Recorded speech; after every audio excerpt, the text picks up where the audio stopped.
0.6 HP na aircon, kaya po sa ating solar setup. Yan. Huwag na tayo mag-intro-intro mga idol. Tingnan natin yung load sa ating solar setup. Gamit po natin yung 0.6 HP na aircon semi-inverter. So, 568 watts po. Ito po yung plug. Yan, pupunta sa ating aircon. Astron mga idol, yung setting niya ay nakasagad ng cool at naka 7 po dito. Around 7 mga idol. So, sagad na po natin. Meron akong pangkuha ng temp dito mga idol para hindi tayo kwento-kwento laang. So, naka-laser naman yan. Dito mga idol yung temp. 29, 30 degrees yung temp. So, tingnan natin sa aircon natin. O, di ba? 16 degrees mga idol. Napakalamig niyan. O. 16 degrees, 17.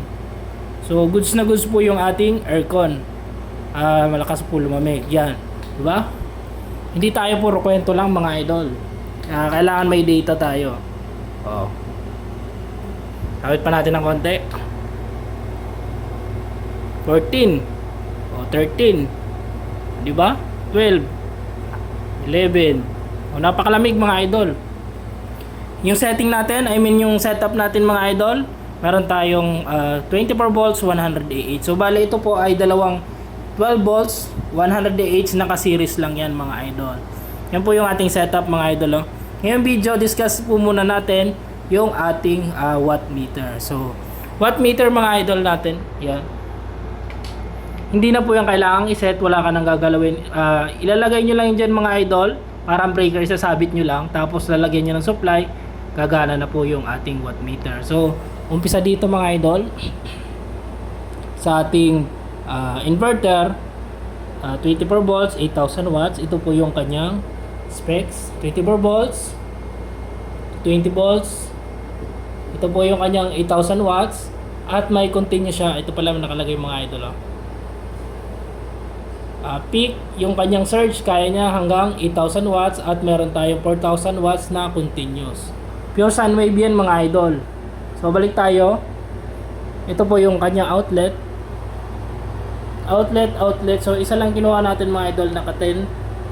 Stranded lang tayo na wire, tapos AC breaker. Yan, yung green mga idol. So, dito, yung pula mga idol, naka-jump lang naman yan.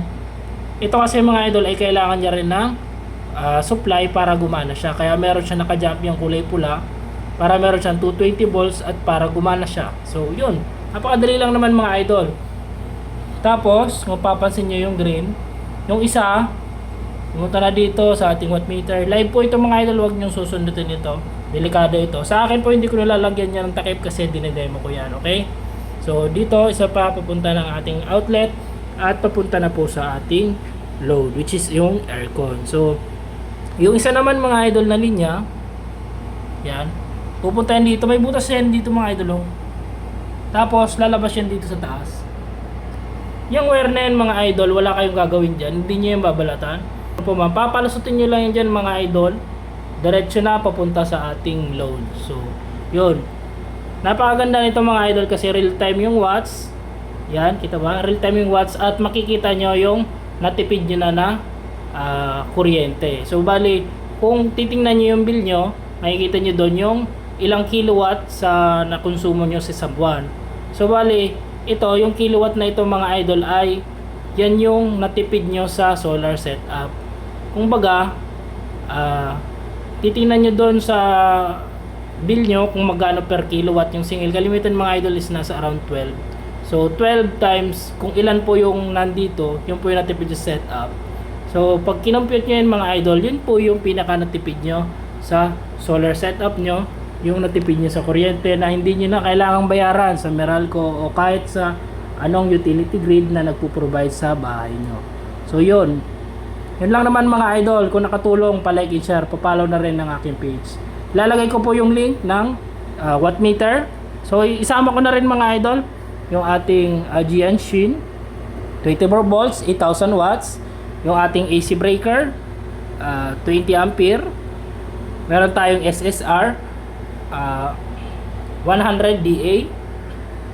Yung ating MPPT LBD. Yung ating battery cable mga idol, yung battery cable pala natin na yan ay 1 AWG ito.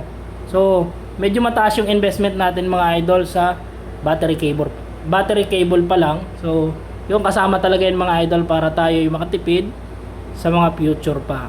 Yung iba sinasabi sobrang gastos daw pagka nag solar setup ka. Oo, totoo naman mga idol, magastos talaga. Investment po yun kasi pagkatapos ng 3 years, mababawi mo na yung gastos mo. Yung sumunod po nun ng mga taon mga idol ay libre ka na po sa kuryente. Hindi ka na mag-iisip ng monthly bill na babayaran nyo. Babudgetin nyo pa, kukuha pa ng budget yun sa inyong pang araw-araw, sa pambaon ng mga bata, pambili nyo ng pagkain, sa iba pang kailangan bilhin sa bahay. So, hindi na po makakabawas yun mga idol. Yung peace of mind na may dudulot nun sa family mo, sa asawa, sa magulang mo, sa iyo. So, hindi yan mapapantayan mga idol. Bukod pa doon, ikaw ang nag-assemble. So, proud ka dahil yon pinaghirapan mo, pinag-aralan mo. Ikaw ang nag-assemble. So, alam mo rin kung paano ayusin. Kaya, goods na goods yung solar setup kapag ikaw ang nag-DIY.